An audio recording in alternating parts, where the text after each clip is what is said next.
Bismillahirrahmanirrahim. Assalamualaikum warahmatullahi wabarakatuh. Kembali lagi kita pada sesi pelajaran elektronika 2 dari jurusan otomasi sistem permesinan atau OSP Politeknik Ati Makassar. Saya sendiri Mas Yono Mutar sebagai pengajar. Dan pada pertemuan kali ini kita akan belajar mengenai BJT atau Bipolar Junction Transistor bagian yang kedua. Karena untuk bagian pertama kita sudah tayangkan pada video sebelumnya. Nah, adapun sub pembahasan pada hari ini adalah yang pertama collector emitter connection atau CE connection, atau bagaimana hubungan kaki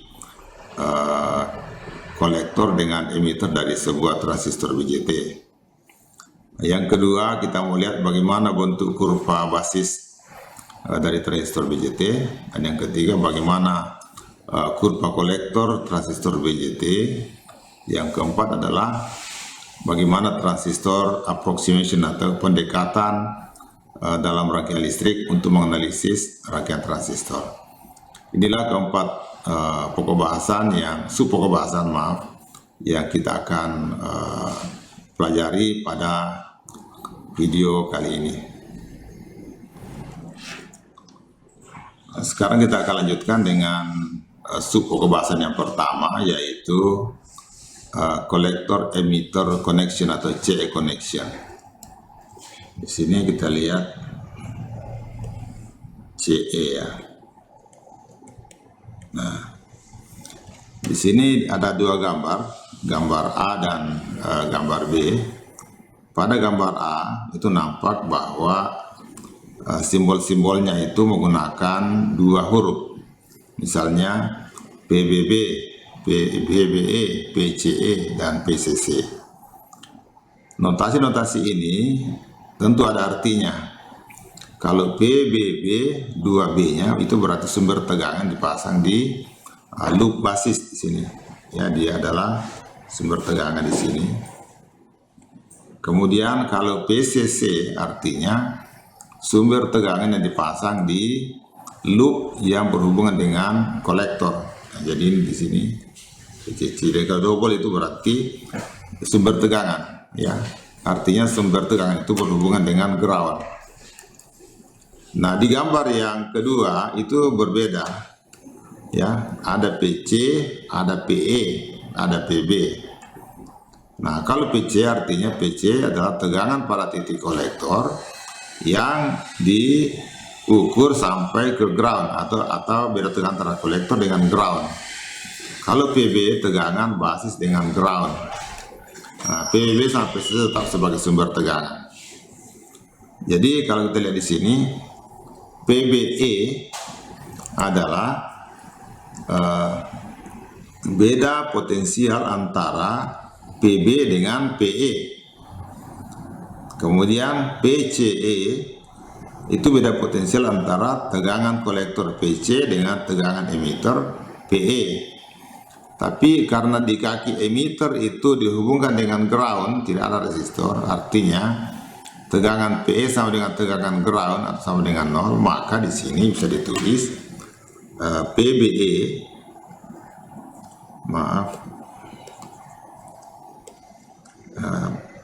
PBE itu sama dengan PB dikurang 0, karena PE sama dengan 0, sehingga PBE sama dengan PB, ya. Nah, demikian juga dengan PCE, ya.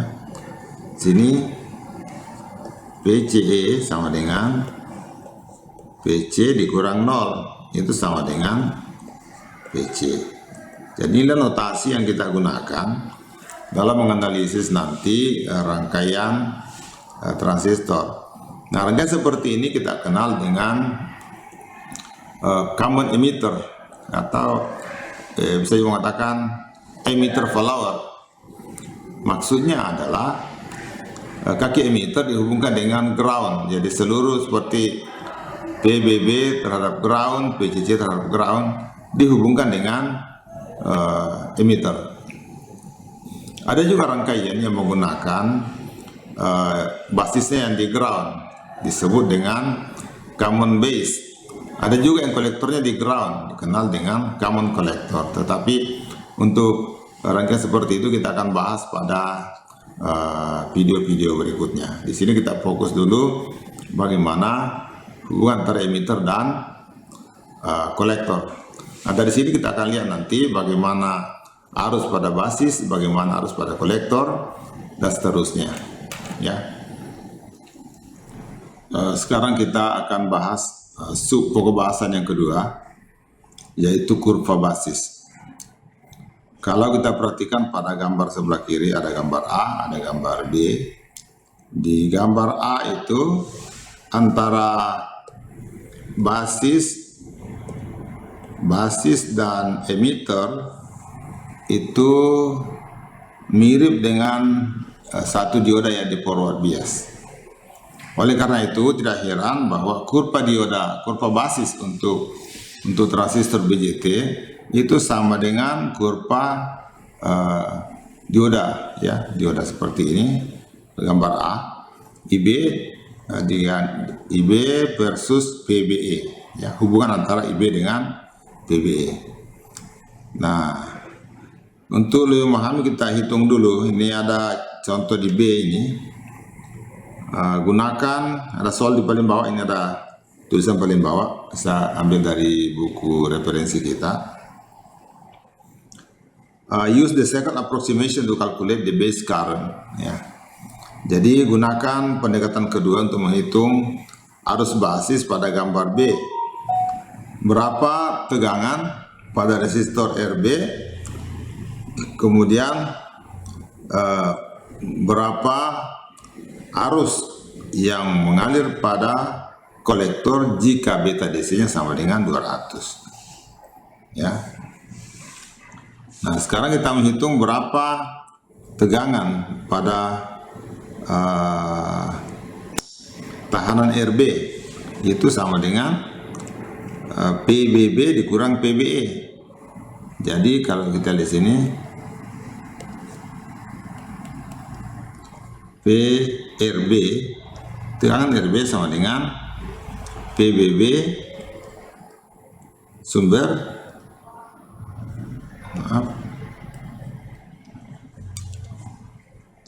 PBB dikurang PBE, itu tegangan yang ada pada RB, sehingga arus yang mengalir adalah arus I sama dengan P per R, sehingga IB di sini IB-nya sama dengan PRB dibagi RB, ya, itu sama dengan PBB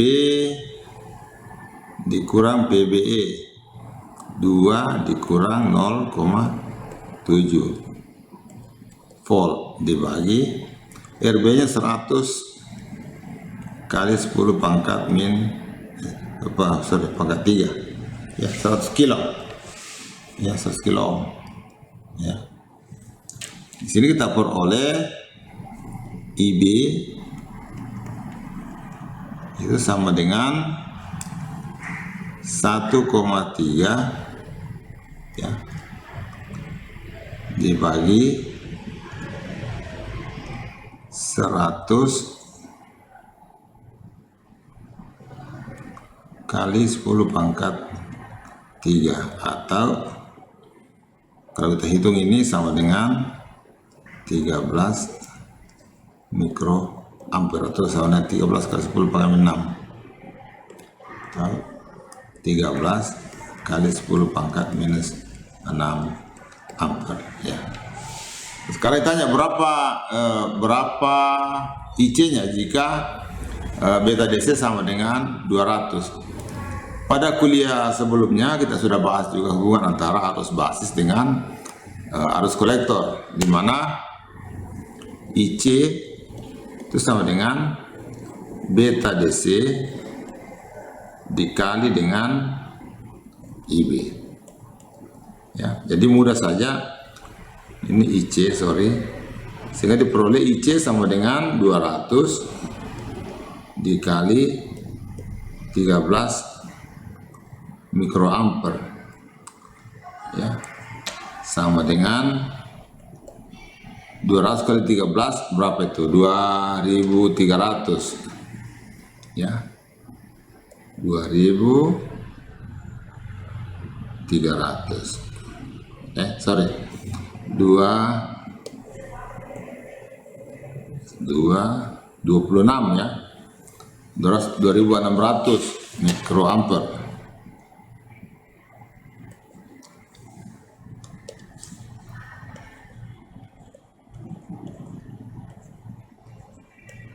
Atau sama dengan 2,6 miliampere, itu IC-nya, ya. Jadi mudah saja dalam menghitung berapa arus basis pada sebuah transistor BJT kalau kita memahami prosedur cara menghitungnya, ya. Jadi harus jelas bahwa PBB, PBE, RB itu tidak bisa dipisahkan satu sama lain, ya. Nah, sekarang kita masuk ke bagian yang ketiga, yaitu kurva kolektor. Di gambar ini kita melihat bahwa ada rangkaian sama seperti yang tadi, ya, ada PBB, PCC, RB, dan RC, ya. Nah, kita ketahui pada pembahasan sebelumnya bahwa arus kolektor itu sangat ditentukan oleh arus basis. Ingat, ini kuncinya adalah arus basis menentukan berapa arus kolektor. Oleh karena itu, berapapun tegangan diberikan kepada kolektor tidak akan merubah arus yang mengalir. Tapi kita lihat di sini, di sebelah kiri ada 3 di grafik ini, ya, ada daerah saturasi, ya, ini namanya saturation region, ada active region, dan ada breakdown region. Apa artinya grafik ini?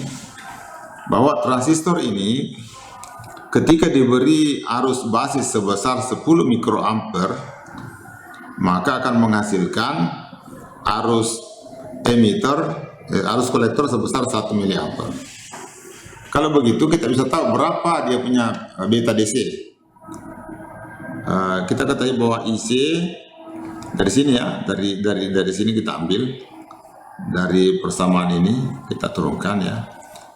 Dapat kita lihat bahwa beta DC itu sama dengan IC dibagi dengan IB. Dari grafik ini kita bisa lihat bahwa berapa IB-nya, berapa IC-nya. IC-nya 1 miliampere, itu miliampere, dan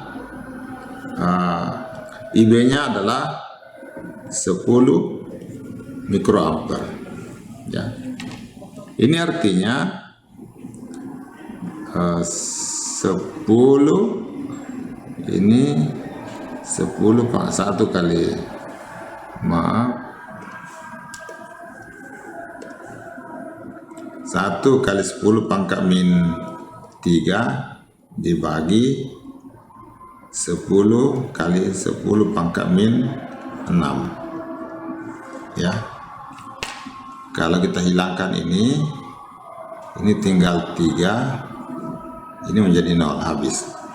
Berarti ini sama dengan 1 dibagi 1 kali 10 pangkat min 2. Artinya ini sama dengan, ini akan ke atas menjadi 100, ya. Berarti di sini beta DC sama dengan 100, ya. Dari grafik kita ketahui bahwa beta DC daripada transistor ini sama dengan 100. Nah, kita lihat pada gambar berikutnya, contoh berikutnya. Ini ada gambar, maaf, gambar ini saya sembunyikan terlebih satu ini, ya. Ini ada gambar. Nah, ini kita lihat, ya. Di sini ada berbagai ada berbagai garis atau gambar. Ini ada 10 mikroampere. Kita lihat dulu. Mulai dari 0, ini 10, 20, 30, 40, 50, 60, 70. Nah, apa yang terjadi di sini? Artinya arus basisnya ketika dia 10 miliampere, ya, maka arus kolektornya 1 miliampere. Berarti ini beta DC-nya, DC sudah pasti sama dengan 100. Ya. Ketika 70 miliampere, maka arus kolektornya sama dengan 7 miliampere. 60 mikroampere 6 miliampere.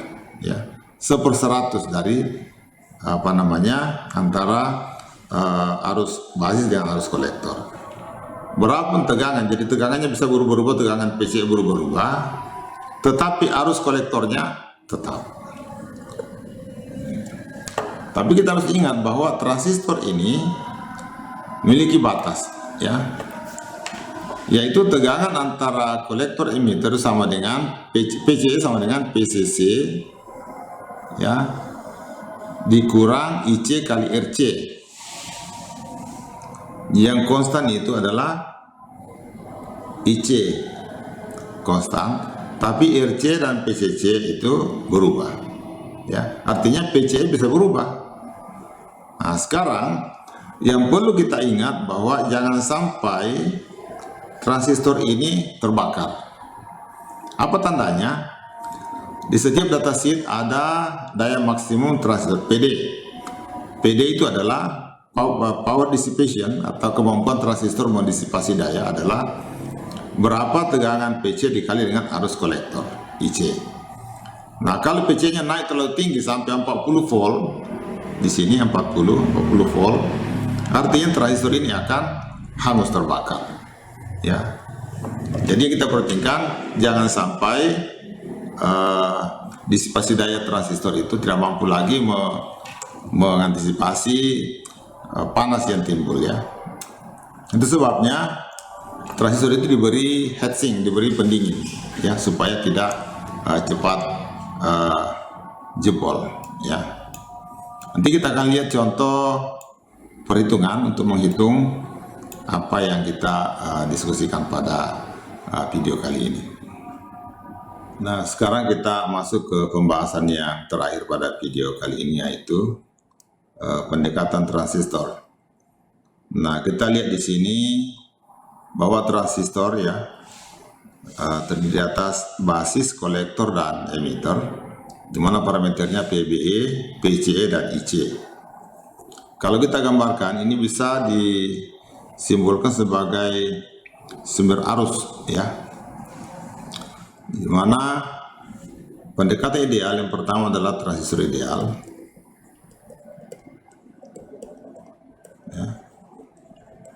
Itu menganggap bahwa PBE-nya itu basis emitter itu sama dengan 0. Ya. Kemudian tetap arus basis, ya.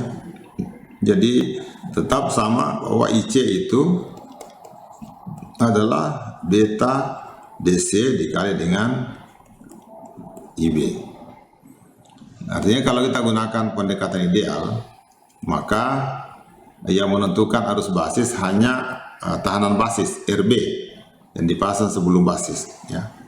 Sedangkan untuk pendekatan yang kedua atau second approximation, ya, transistor, ya, pendekatan second approximation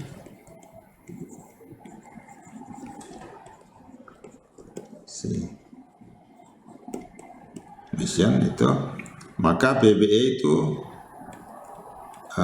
sama dengan 0,7 itu untuk dioda silikon, ya. Sedangkan untuk dioda germanium, untuk transistor berbasis germanium, jadi ini untuk silikon, ya. Untuk germanium PBE sama dengan 0,3 itu untuk germanium, ya. Karena bahan dasar transistor ada yang menggunakan silikon, ada yang menggunakan germanium. Jadi bedanya hanya ini. Jadi oleh karena itu kita lihat di rangkaian ini, kalau kita transistor ini adalah rangkaiannya di atas ini. Ini rangkaian transistor yang real. Kemudian kalau dalam analis rangkaian listrik kita rubah seperti ini. Jadi antara kolektor emitter merupakan sumber arus, sementara antara basis dan emitter adalah dioda PBE. Sehingga dalam analisis hilang gambar rangkaian transistornya, yang ada adalah rangkaian listriknya.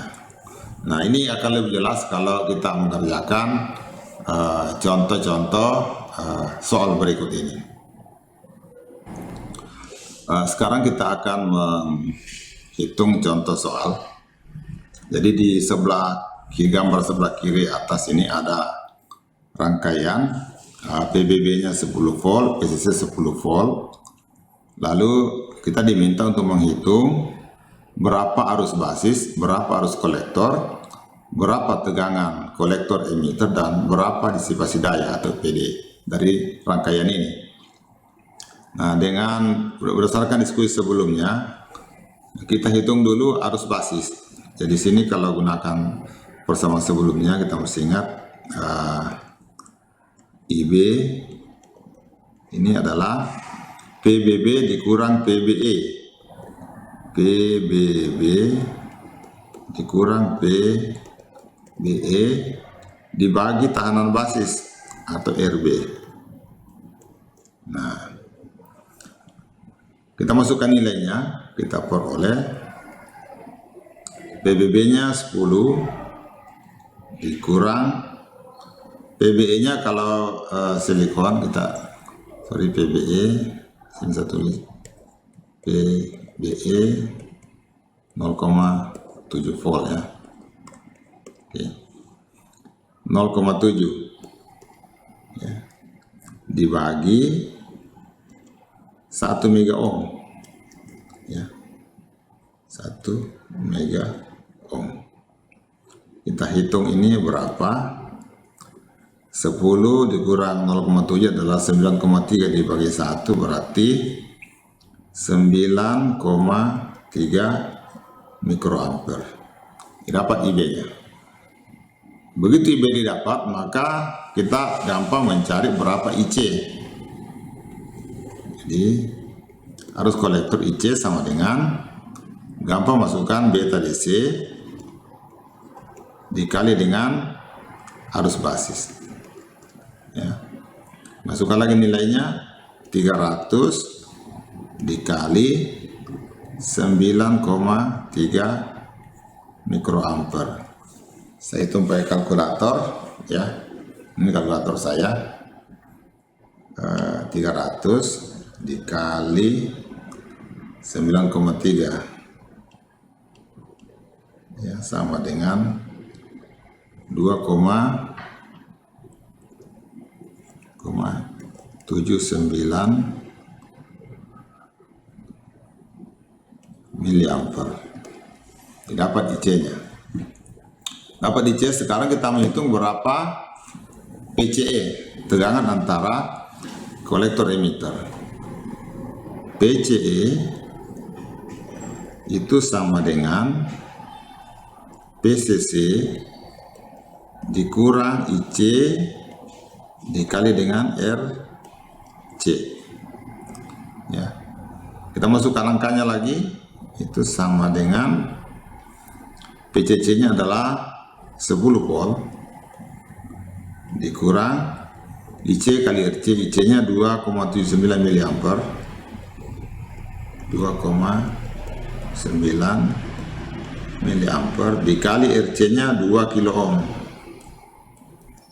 ya. Ini kalau kita hitung, kita peroleh 2,79 dikali 2 ya, kurang 10, 4,42 volt. 4,42 volt. Jadi sekarang sudah dapat PC-nya berapa? 4,42 volt. Sekarang pertanyaan berikutnya, berapa disipasi daya? PD. Kita hitung lagi. dari persamaan sebelumnya, PD sama dengan PCE dikali dengan arus kolektor IC. Ya. Masukkan lagi angkanya, kita dapat PCE-nya adalah 4,42 dikali 2,79 miliampere. Ya. Ini sama dengan 4,42 dikali 2,79. Ya, sorry. 4,42 dikali 2,79. 12,33 miliampere. Ya.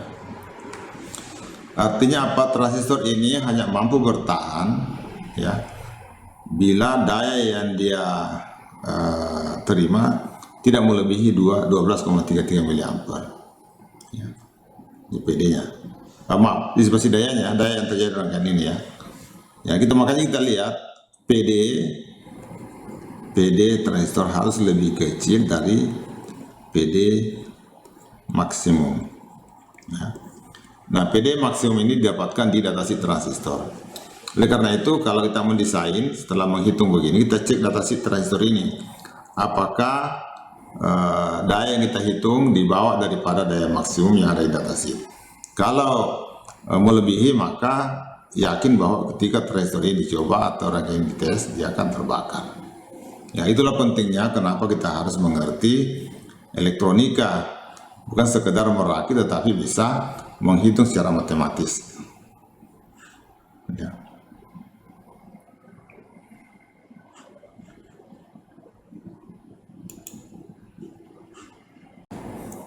Nah, sebagai bagian akhir dari video kuliah kita pada pertemuan kali ini, saya akan berikan contoh soal untuk transistor ideal. Di sebelah kiri ini ada gambar. Kita ketahui bahwa pada rangkaian ini PBB-nya adalah 15 volt, VCC-nya 15 volt juga, RB-nya 470 kilo ohm dan RC 3,6 kilo ohm, dan penguatan arus atau beta DC sama dengan 100. Kita akan hitung berapa arus basis, arus kolektor, tegangan kolektor emitter dan IE yang kita akan dapatkan dari rangkaian ini. Pertama kita hitung IB. Ya, jadi IB-nya itu PBB dikurang PBE dibagi RB. Ini adalah formula yang kita dapatkan pada diskusi sebelumnya. Ya, yang ini kita pakai ini. Lalu kita dapatkan di sini karena kita menggunakan transistor ideal, maka PB-nya sama dengan 0, sehingga PBB dikurang 0 dibagi 470 kilo ohm sama dengan 31,99 mikroampere. Lalu setelah itu kita hitung IC. Nah, IC sama dengan pada diskusi sebelumnya bahwa arus kolektor sangat tergantung kepada arus basis. Itu beta DC dikali IB mendapatkan 3,19 miliampere. Setelah itu kita hitung PCE-nya. PCE di sini, ini ada loop di sini, ya, ada loop sebelah kanan, loop ini. Ya. Di sini PCC dikurang berapa tegangan pada kolektor emitter, ya. PCC dikurang berapa jauh tegangan di RC, itulah tegangan kolektor emitter. Sehingga di sini PCC sama dengan IC dikali RC. Tadi IC sudah dapat dari perhitungan arus basis, terdapatkan 15 dikurang 3,19 miliampere dikali 3,6 kilo ohm. Kita peroleh tegangan kolektor emitter atau PCE sebesar 3,52 volt. Karena ini pendekatan ideal, maka tidak bisa diabaikan arus basis. Harus hitung IE-nya berapa. Arus emitter sama dengan IC ditambah IB. Kita peroleh IC-nya 3,19 miliampere dan arus I basis kita konversi ke miliampere menjadi 0,0319 miliampere, sehingga arus emitter adalah 3,1913 3,19319 mili ampere. Inilah yang kita dapatkan ya. Jadi kalau kita gunakan pendekatan ideal, maka yang diabaikan hanya tegangan basis emitter, karena dianggap idealnya adalah kita gunakan dioda ideal yang tegangan forwardnya sama dengan 0 ya. Ya, sekira itu yang dapat saya sampaikan pada perkuliahan kali ini, dan kita akan bertemu lagi pada video-video berikutnya. Selamat belajar. Assalamualaikum warahmatullahi wabarakatuh.